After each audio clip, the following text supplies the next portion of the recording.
Bismillahirrahmanirrahim. Assalamualaikum warahmatullahi wabarakatuh. Bersama dengan Ustaz Juan dalam subjek fiqh tahun 5. Pada hari ini kita akan mempelajari berkaitan pelajaran yang keempat, iaitu solat qasar. Murid-murid boleh rujuk muka surat 39 hingga 42. Mari kita lihat apa dia pengertian solat qasar. Solat qasar dari segi bahasa ialah memendekkan. Dari segi istilah pula, solat qasar ialah memendekkan solat 4 rakaat kepada 2 rakaat. Okey, kena ingat, solat yang 4 rakaat sahaja boleh diqasarkan, yakni dipendekkan. Solat subuh dan solat maghrib bolehkah? Solat subuh dan maghrib tidak boleh. Sebab solat subuh 2 rakaat, kalau kita pendekkan, tak solatlah kita. Solat maghrib 3 rakaat, jadi tidak boleh. Solat fardu yang boleh diqasarkan ialah zuhur, asar dan isya. Okey, mari kita lihat dalil solat qasar. Firman Allah Subhanahu wa taala dalam surah An-Nisa, A'udzu billahi minasyaitonir rajim. Wa idza darabtum fil ardi falaysa 'alaikum junahun an taqsuru minas salati in khiftum ay yaftinakumul ladzina kafaru. Innal kafirina kanu lakum aduwwan mubina. Artinya, dan apabila kamu musafir di muka bumi, maka tidaklah kamu berdosa mengqasarkan, yakni memendekkan sembahyang, jika kamu takut diserang oleh orang kafir. Sesungguhnya orang kafir itu adalah musuh kamu yang amat nyata. Apakah hukum solat qasar? Hukumnya harus bagi musafir yang mempunyai syarat-syarat tertentu. Okey, hukum solat qasar adalah harus. Mau melaksanakan pun boleh, tidak melaksanakan pun boleh. Tetapi yang wajibnya adalah solat. Cumanya Allah sudah bagi kita kemudahan, kita kena guna sebaik-baiknya. Janganlah kita jadi orang yang sombong. Okey, mari kita lihat syarat-syarat sah solat qasar. Apa itu syarat-syarat sah solat qasar? Syarat yang menunjukkan solat kita itu sah ataupun tidak. Okey, yang pertama iaitu perjalanan sekurang-kurangnya 2 marhalah, iaitu 90 km. Okey, 2 marhalah ni sama dengan 90 km atau lebih daripada itu. Okey, kalau kurang bolehkah? Boleh, tapi tidak sah. Boleh, tapi tidak sah. Jadi, kalau kurang macam mana? Solat macam biasa, solat 4 rakaat, tidak boleh solat qasar. Yang kedua, tujuan perjalanan baik, sama ada wajib, sunat atau harus. Tujuan perjalanan kita tu, niat kita tu baik, bukannya sebab bermaksiat. Kita pergi ke, contohnya kita daripada Kota Kinabalu, kita mau pergi Beaufort semata-mata untuk mencari arak contohnya, kan? Itu benda-benda yang maksiat, kita tidak boleh, tidak sahlah solat. Okey, seterusnya yang ketiga, solat yang boleh diqasarkan ialah 4 rakaat sahaja. Solat subuh, solat maghrib tidak boleh diqasarkan, tidak boleh dipendekkan. Okey, seterusnya yang keempat, berniat qasar ketika takbiratul ihram. Okey, takbiratul ihram tu kena niat qasar sudah. Niatnya apa maksud niat? Niat adalah benda yang terlintas di dalam hati.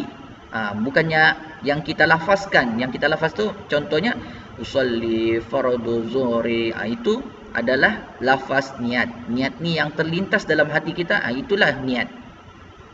Yang kelima, tidak bermakmum dengan orang yang solat tamam. Apa maksud berimam dengan orang yang solat tamam? Yakni tamam ni maksudnya sempurna. Kita tidak boleh menjadi makmum kepada imam yang solatnya 4 rakaat. Dia solat secara yang sempurna. Contoh solat zuhur, dia 4 rakaat. Kita mau solat qasar, kita tidak boleh ikut dia. Kalau kita ikut, maka syarat sah solat tu tidak sah. Yang keenam, solat yang diqasarkan ialah solat tunai sahaja. Solat qada tidak boleh, solat ganti tidak boleh. Okey. Yang ketujuh, mengetahui cara-cara melakukan solat qasar. Ini paling penting. Kita kena tahu solat qasar tu macam mana pelaksanaannya. Dan yang ke-8, yang terakhir, berkekalan dalam perjalanan sehingga selesai solat berkenaan. Okey, kita masih dalam perjalanan, kita boleh melaksanakan. Sekiranya kita sudah, contoh daripada Kota Kinabalu, kita pergi ke Beaufort, masih boleh kita laksanakan solat qasar. Solat qasar ni memendekkan solat fardu yang dikosarkan. Bila kita balik ke KK, maka kita tidak boleh sudah laksanakan solat qasar. Okey, sampai di rumah lah. Sampai di rumah kita tidak boleh solat qasar. Okey, seterusnya, lafaz niat solat qasar bagi solat fardu zuhur. Usolli fardu zuhuri rak'ataini qasran lillahi ta'ala. Artinya, sahaja aku solat zuhur 2 rakaat qasar kerana Allah Ta'ala. Okey, ini niat solat zuhur. Solat asar pula, usolli fardul asri rak'ataini qasran lillahi ta'ala. Artinya, sahaja aku solat asar 2 rakaat qasar kerana Allah Ta'ala. Okey, solat isyak pula, usolli fardul isya'i rak'ataini qasran lillahi ta'ala. Artinya, sahaja aku solat isyak 2 rakaat qasar kerana Allah Ta'ala. Okey, apa hikmah solat qasar ni? Kenapa kita perlu solat qasar? Okey, yang pertama kita lihat, memberi kemudahan kepada musafir, yakni memberi kesenangan, keselesaan kepada orang yang sedang dalam perjalanan yang jauh. Okey, musafir ni dalam perjalanan jauh. Contoh kita dari KK ke kota daripada Kota Kinabalu ke Beaufort. Jadi Allah sudah beri kita kemudahan, kita kena gunakan sebaik-baiknya. Janganlah kita jadi orang yang sombong. Tidak ada masalah kalau kita tidak mau melaksanakan solat qasar. Maksudnya kita tidak mau memendekkan pun boleh, tetapi kita seolah-olah kita sombong dengan Allah. Padahal Allah sudah bagi kemudahan. Okay, yang kedua, menunjukkan Islam adalah agama yang mudah dan bertimbang rasa. Islam telah beri kita kemudahan, jadi kita gunakanlah sebaik-baiknya. Tetapi jangan kita memudah-mudahkan Islam. Jangan salah gunalah. Okay, yang ketiga, membolehkan orang Islam menunaikan kewajipan solat dalam apa juga keadaan. Kita beruntung sebagai seorang Islam. Islam ini dia tidak membebankan umatnya untuk melaksanakan solat. Cuma jangan kita memudah-mudahkanlah. Contoh, kita berada di Kota Kinabalu saja, dan kita tidak mau pergi masjid, tapi kita rasa penat, kemudian kita mau qasar. Itu tidak boleh lah. Okay?